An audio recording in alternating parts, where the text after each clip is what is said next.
Hop, assalomu alaykum. Yaxshimisizlar? Forex Horizon kanalini kuzatuvchilari yoki endi kuzatayotganlar, hammanglarga assalomu alaykum. Hop, men bundan oldingi videoimda, ya'ni 9 da ochilgan range candle ga asoslangan holatda savdoga kirish, targetda savdodan chiqish usullarini o'rgatgandim. Ya'ni bunda teoriya qanaqa edi? Hop, 9 da ochilgan, ya'ni ro'pa-rosa 9 da ochilgan 5 minutlik candleda, ya'ni tana va candleda anaqa soyalarini belgilab olgan bo'lsak, xo'p, shu holatda bo'lsa taxminan bundan keyingi candlelar, bular ham M5 da albatta tanasi bilan buzib yopilishi kerak, ya'ni tepa qismini yoki past qismini. Shu holatdagina ishlab beradi. Bunga misol qilib keltiramiz. Ya'ni kechagi 26.03.2025-yil sana bo'yicha shu holat bizda ishlab berdi. Ya'ni darslik chiqarganimdan keyingi bir kunda. Ya'ni xo'p, buni ko'rib chiqadigan bo'lsak, soat 9 da ochilgan candleda, ya'ni 9 am belgilab olamiz. Ya'ni buni endi tanasi bilan buzib chiqishini kutamiz. Ya'ni birinchi candle, ikkinchi candle buzib chiqa olmagan, tanasi bilan buzib. Xo'p, uchinchi candle tanasi bilan buzib chiqib yopilgan va shu holatda endi biz targetimiz minimal, ya'ni bu zonalar bo'lishi mumkin. Ya'ni bu zonalar yechilishi mumkin. Xo'p, ya'ni tepaga ketish uchun narxda. Xo'p, endi bu yerdan savdoga kirish shuni atkatidan bo'ladi, ya'ni bu holatda bo'ladi-da, stopimiz shu candle tepasida. Endi risklarga bog'liq. Agar risk kattaroq bo'ladigan bo'lsa, shu holatda, agar risk kichkina bo'ladigan bo'lsa, teparoqqa qo'yib qo'ysanglar ham bo'ladi, xavfsizroq. Xo'p, endi bu holatda targetda minimumlarga xohlasanglar bunga 1 ga 2 bashti bo'lmasa bunga qo'ysanglar bo'laveradi. Ya'ni bu holatda yaxshi ishlab bergan, ya'ni bu xo'p, indikatorda yo'q edi. Ya'ni bu New Yorkdagi asosiy harakatni ko'rsatib beryapti. Shu holatda. Endi bu narsa Nasdaqda ham ishlab berdi kecha va shu zo'r bo'ldi bu. Ya'ni Nasdaqda target entry zona yaxshi bergan.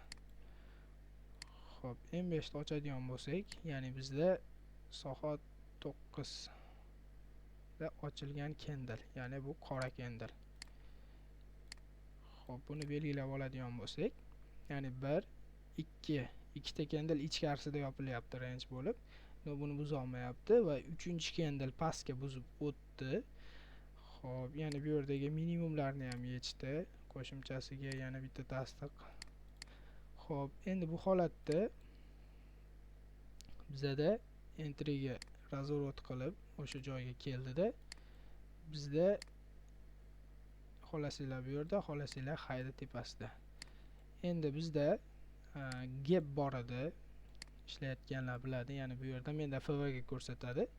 Shu gapni 50% gacha yoki o'sha gapni o'zigacha ushlasanglar ham bo'ladi. Chunki bozor gaplarni yomon ko'radi deydi ICT. Ya'ni gapni to'ldirishga harakat qiladi.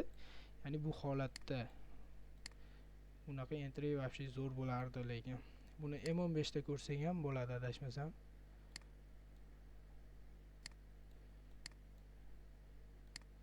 Mana, ya'ni 9 da ochilgan candle.